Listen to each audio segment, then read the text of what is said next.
Welcome back to the Fishing Doctor's Adventures. We're out here on a lake in BC in the mountains, and it has some invasive species, the yellow perch. And we're out here to put the herding on them today. We looked all over the lake. We looked all over different shallow stuff I'm used to usually finding perch in. We weren't finding them.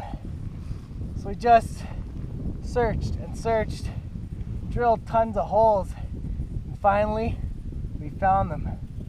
They're here, stacked up pretty good over it's a basin.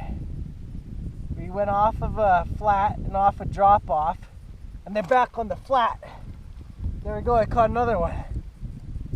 And since it's pretty deep water, we're just keeping all of them till we get our limit.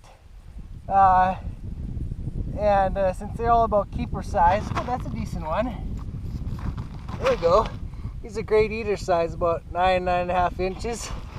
And since it's deep water, like you see, the air sac blows out. No use returning fish like that to the water. Even if they're little guys like this, 7.5 inches, might as well keep them, put them towards your limit, because if you release them, they're all just going to be floating under the ice. And if the perch aren't shallow, you can find them deep.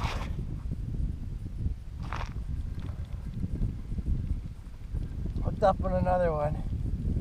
This one is probably a small one. Well, you'll see when we get up here. Yeah, that's about the smallest size, about 7.5 inches, 8 inches. We'll still keep those ones for dinner. But the bigger ones are down there. Caught some trout out here, penasse trout, and I kept one for dinner. I had it laying on the ice about 50 yards from me. These two big bald eagles came swooping in and grabbed it, so I gotta catch some perch for dinner now.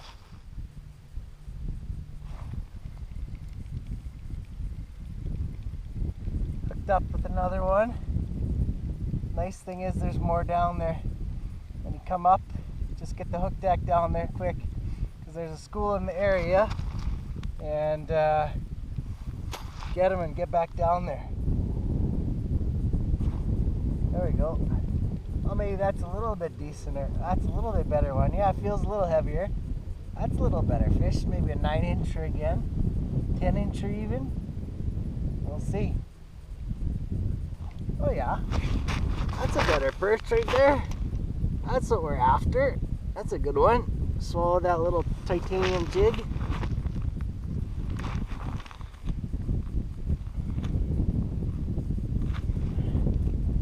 That's a 9.5 incher right there. I knew there was a bigger one down there because I could see a nicer mark. Little guys, they move around faster, and those bigger ones, they're a little bit slower to take the bait. You gotta wait till the smaller guys go away. And my tip for catching the bigger perch when there's smaller ones around, drop the hook closer to the bottom. Big ones will often cruise closer to the bottom. They like picking up stuff off the bottom. And the little guys will often beat them to the fat, chasing the big one up off the bottom. So if you get that hook right down close to the bottom, sometimes those bigger guys will have a better chance to get it. While I'm fishing here, a guy said he needed an update on perch tactics. One of my subscribers, or one of the guys on Facebook. So perch fishing, as I've said before, requires a searching effort. If you don't find the fish, you can't catch them. And don't quit looking until you start seeing fish on your markham or down the hole. If you see them, then you have a chance of catching them. Don't even, set up camp or anything if you haven't found the fish yet. Usually with perch, most days I'll start looking on shallow flats, 8 to 12 feet of water. Look off weed lines or areas where you think that they'll be able to feed, like reeds, old weed beds, something like that. Oh, this is a little better one. And actually, that's where you'll often find mud flats work okay sometimes as well. And once you've found a location where those perch are at, you can go ahead and start searching for them. Drill holes. I used to just drill straight lines from shallow to deep. But then perch sometimes you'll miss them. You know, they're 10, 20 feet one way or the other. So if you drill a grid pattern over that area where you're looking, you'll be much more likely to find perch on that piece of structure. And that's what I've done now. Actually, at this lake, I've just drilled one line shallow deep because I was trying to find the depth. But once I found them, then I drilled a grid pattern to move around and hop from hole to hole. So that's locating the perch, you know. Once they're located, then you have to catch them. Perch are sometimes finicky, sometimes not.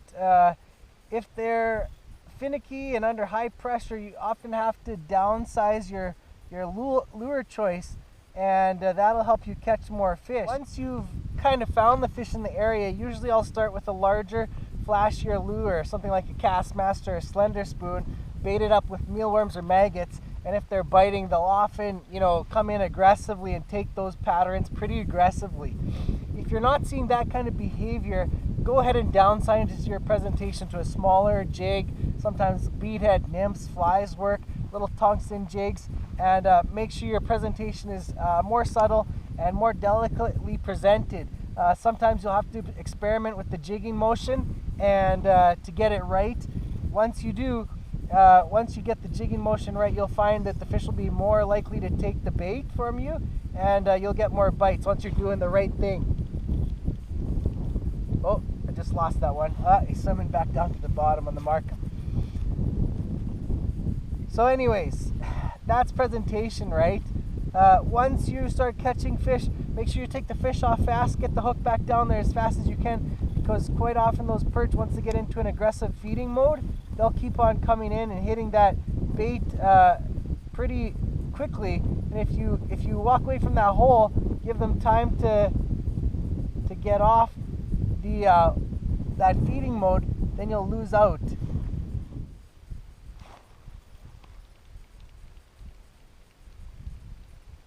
Another one on. Another little guy.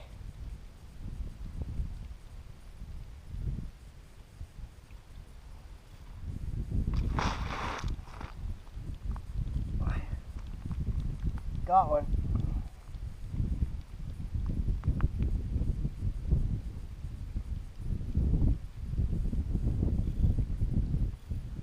Another one. Lots of small guys. There's a bigger one down there, I think.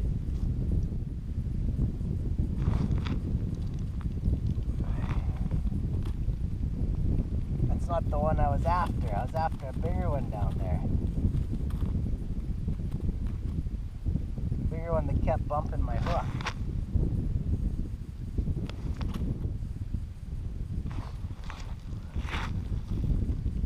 Got one. Maybe a little bit bigger. Maybe not that much bigger. Fishing for these little stunted perch. Can't ever be too excited, but still tastes good. Helping out the trout population one perch at a time. And they have no natural predators in this lake, right? So they're just gonna keep overpopulating. That's what perch do, is they produce huge numbers of offspring every year. They'll just keep producing. So it is basically humanly impossible to fish these things out of here because there isn't anyone else out here fishing. I'm the only one today. And there are fish after fish coming through. So let's just see. I would like to get them up to 12 inches, but I don't know if there's any that big in here. Here in BC, the provincial limit for perch is 20. So right now I have 15. I'll go for 5 more. Then I'll quit fishing because this is not a good catch and release fishery, fishing this deep of water. There we go. Well, this is a little decenter one. There's a bigger one down there right now, actually. Let's see, what's this? Still that 7-8 inch range.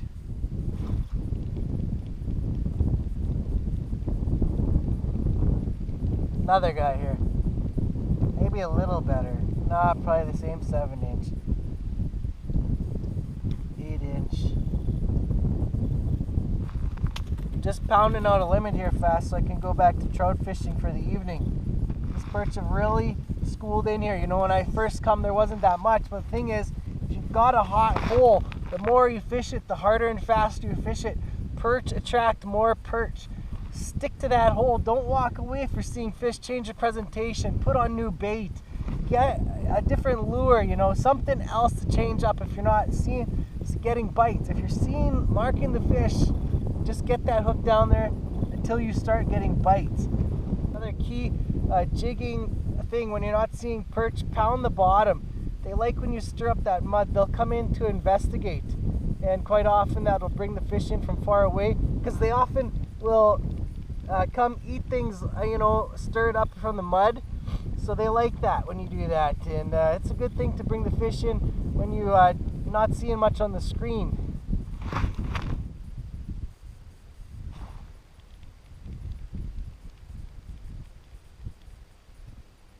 Another one, might be a little better one. I dropped that one down to the bottom. Tried to take my advice to leave it closer to the bottom, see if any bigger ones are there. Oh, look at that. Baby trout. They stock them when they're fingerlings in here. Look how small that trout is. Thanks for watching the Fishing Doctor's Adventures again. Hope you enjoyed catching a pile of perch with us, and don't forget to subscribe and keep on watching.